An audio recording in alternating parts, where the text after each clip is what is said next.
Hey, everybody, here with Peter Kearns. Peter has been a multi-year speaker at Resonate. I think we calculated you're like one of only like 3 people who have spoken at Resonate more than once. And I think you've spoken there 3 times, maybe I think 4. I think 3. Yeah, 3. Always one of our top rated speakers. I will let that get to your head. Thanks. It really pissed Peter off once because he missed being the top rated speaker by like 0.1%. Sure. Peter's one of my go-to in the industry, right? So when people always say like, who do you go to get information from? My answer is always Peter. So Thanks. I don't know Peter, if I always have the right answers, but I definitely have an answer. yeah, we can always have a good debate about the topic at the very Yeah. least. Yeah. So the question I want to start off with is like, we've covered a lot of things over the years in your presentations, right? We've Sure. covered strategies, we've covered different reports, we've covered ways to look at your business.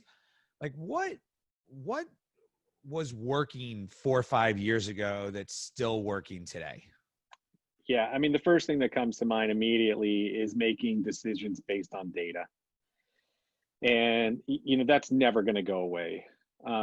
If anything, it's become a little bit more complicated now with Amazon continuing to introduce new data sets to sellers. Right. And so It's almost I like an think, overload of data.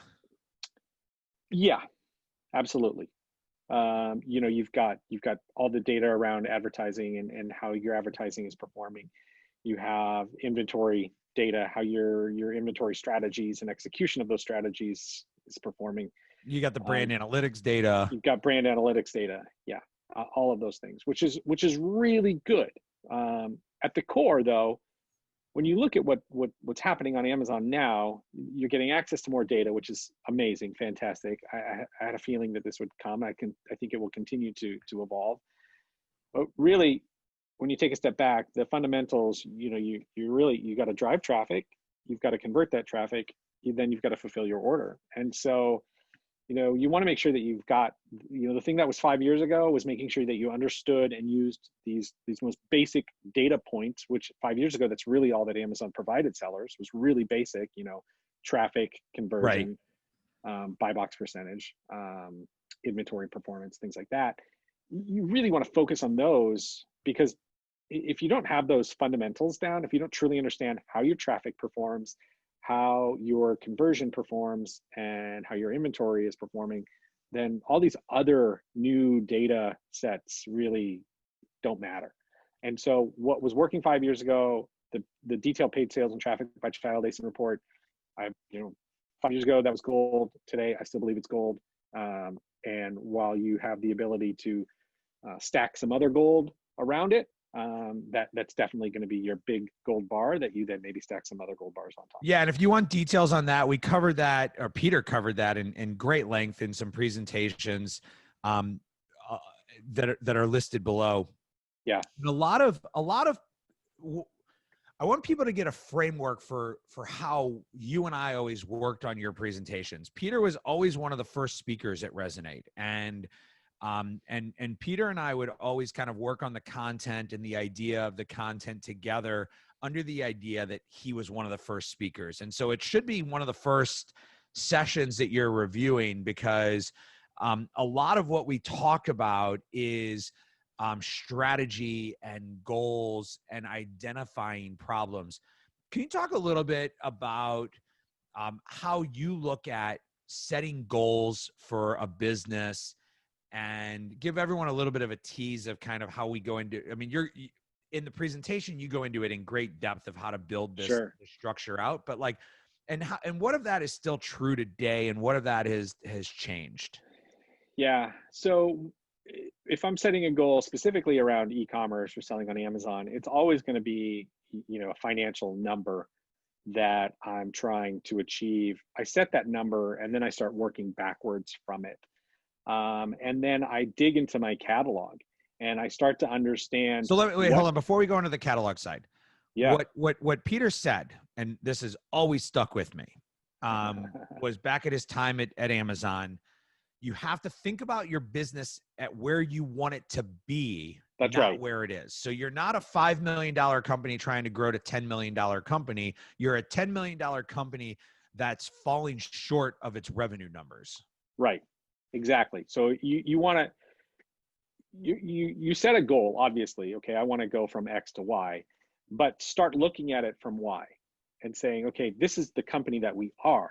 You know, we're a $5 million company right now. We're trying to get to a $10 million company.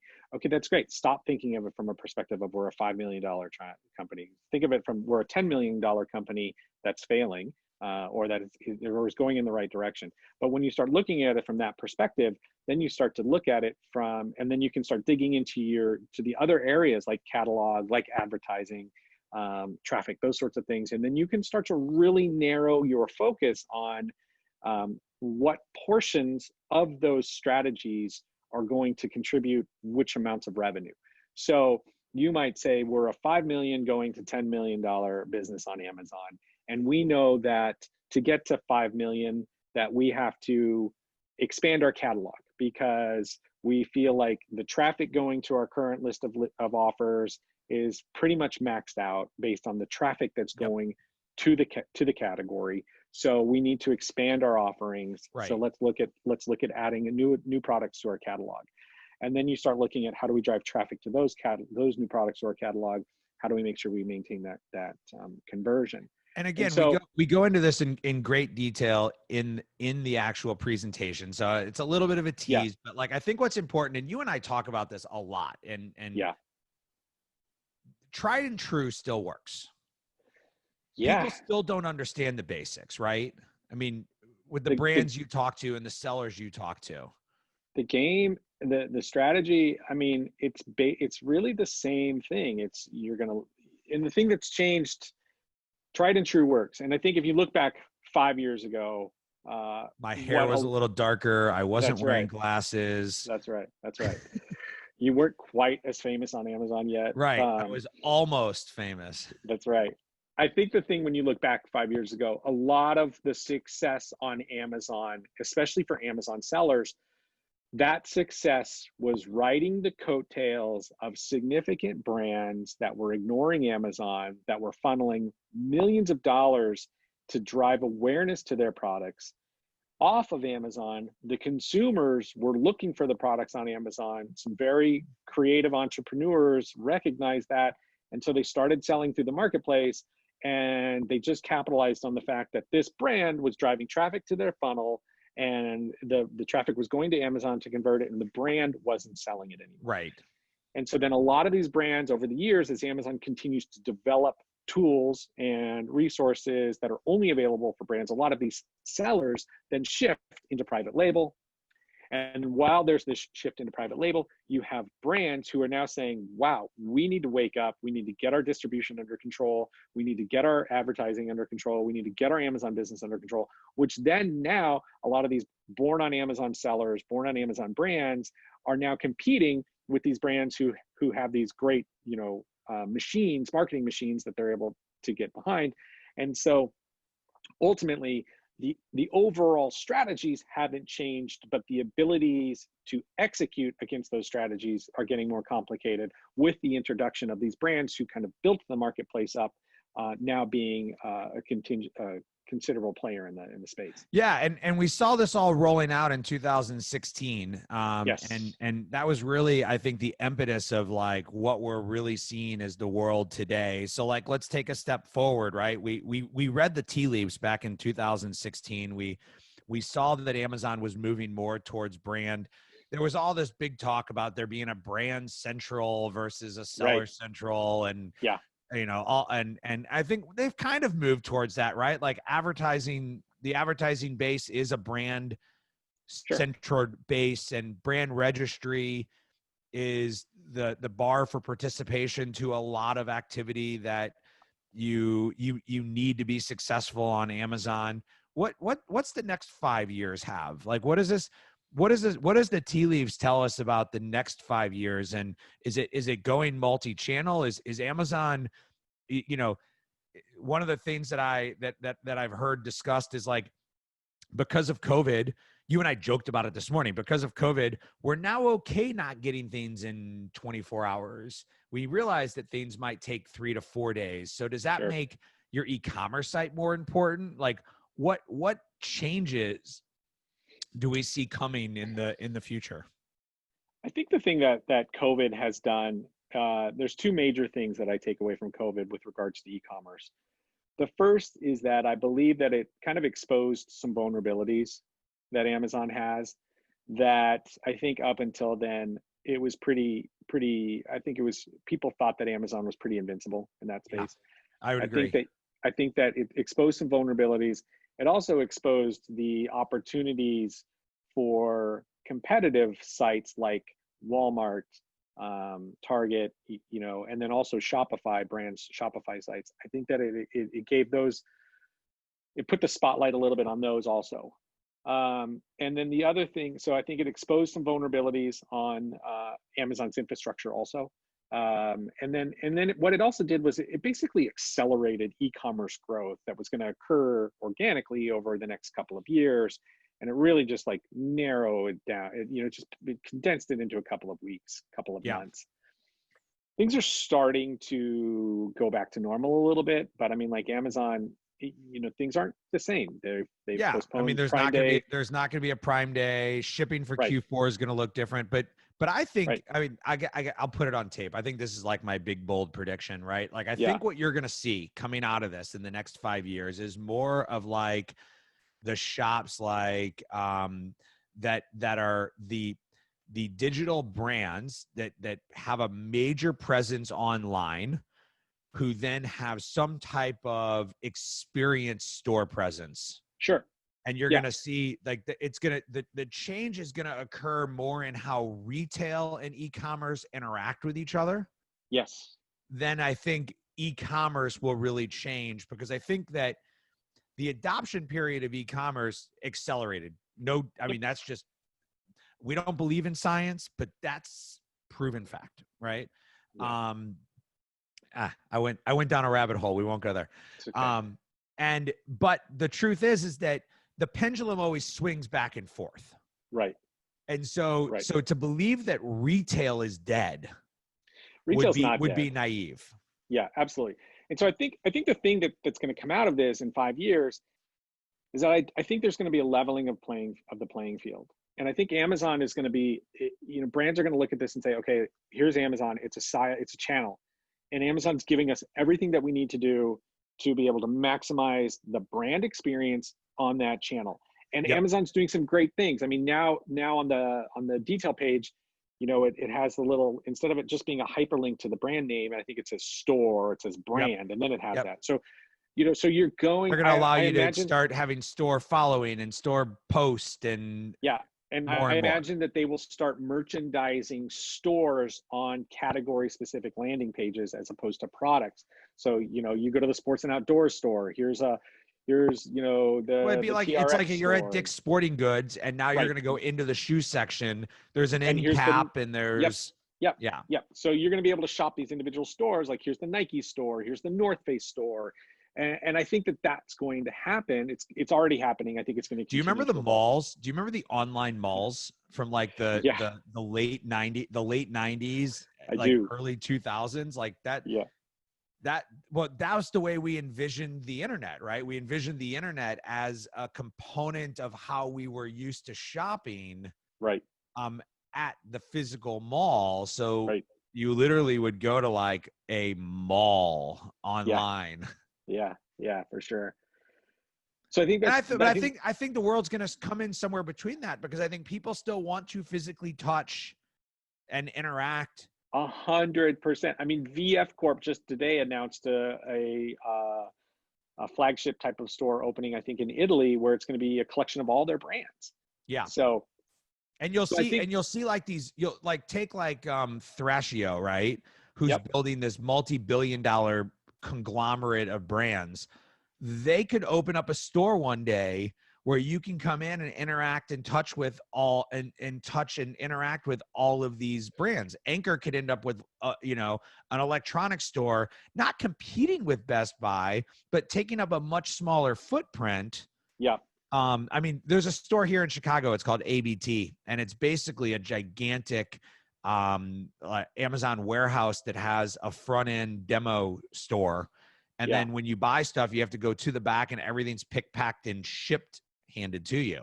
yeah, Right. yeah, And yeah, like that's the future of what people and what stores are going to look like. And you'll go into a store and you'll try stuff on, you'll hit some buttons, it'll be delivered to your house because they're not gonna have all the inventory, all the sizes, all the everything. yeah. I think you're right about the retail side of things. I think the other thing in 5 years, I think Instagram. I know I said this at Resonate a couple years ago, that Instagram is definitely on the way there. I think that what I've seen in the last couple of months, I mean, you can now shop stores on Instagram. Yep. They're going to have a one-click checkout process. They're going to have, I mean, like all of that is coming, and Instagram daily It's all usage happening is, it's all happening in Asia. yeah, Right. Like this, we, to us in America, it's new technology, but it's all happening in Asia. it's been there for a while. So I think 5 years from now, what I think we see is the brands that have the ability to ride out the unknowns. Because let's be honest, we don't know what's coming for Q4 this year. You know, COVID is going to throw some curveballs in there. The brands that have the ability to, be really flexible and nimble to ride out the unknowns. If they're sitting on inventory that they don't sell because of challenges, if they've got inventory that they can't, that they just can't move, and they, I mean, like those are the brands that can ride this out. I think you're going to see a stronger emphasis on being in total control of all of their segment, just their channel distribution. So Amazon, Shopify, Yeah, you your have direct to. to consumer You site, definitely. your I think that Instagram. I agree with you. I think that's the one lesson learned from all of this is that you can't just be dependent on your channel to make you successful. Yeah, no. And the thing about it is, like, I don't think that there's going to be some significant kind of change or some significant kind of technology. I'm not going to make some bold prediction. There's not going to be like an iPhone, killer invented Right. product that's going to change everything. I think, if you look at it from Amazon's perspective, it's day one and e-commerce is just starting to take off. And so how do you support that? So where do you get your information? How do you keep up on the latest trends? Who do you follow? Um, either in the space, in the larger Yeah. space. What? Yeah. Um, so we're all really busy. I know that. And it's difficult. It's easy for me to go to like Bloomberg. I follow Spencer Soper, the reporter from Sure. Bloomberg. Um, but one of the things that I do is I set Google alerts. So I'll set Google News alerts. I have one set for Amazon seller. I have one set for Amazon counterfeit. My colleague here at Buy Box Experts, I have one set for James Thompson, because he's out there in the space. He's talking to a lot of Right. people.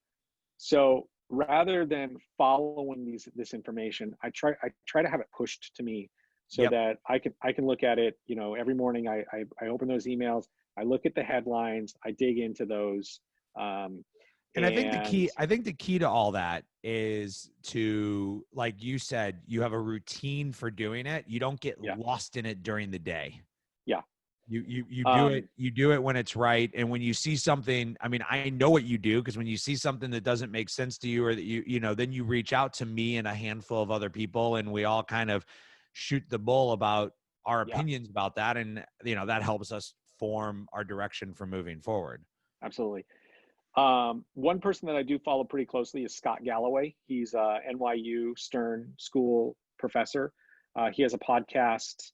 Um, he's very critical. He wrote a book called The Big Four or something like that. Yeah, we'll It's put a a great link. book. We'll put a link to Scott. We'll put a link to Scott below. But yeah, definitely, I think the larger you get in e-commerce, the more you follow Scott. Yeah, he's very critical of Amazon, Google, Apple. The other thing that I think is really interesting, though, is that I try to follow podcasts that are not about e-commerce, but are from brands, because I think that you can see a lot of insight into Like, how how I brands, built this. how I built this, or like I followed the Nike Trained podcast. And so it has nothing to do with e-commerce, but the messages in there typically are about performance, and you can take those messages and you can equate those to your business career, you can Yep. equate them to your personal life.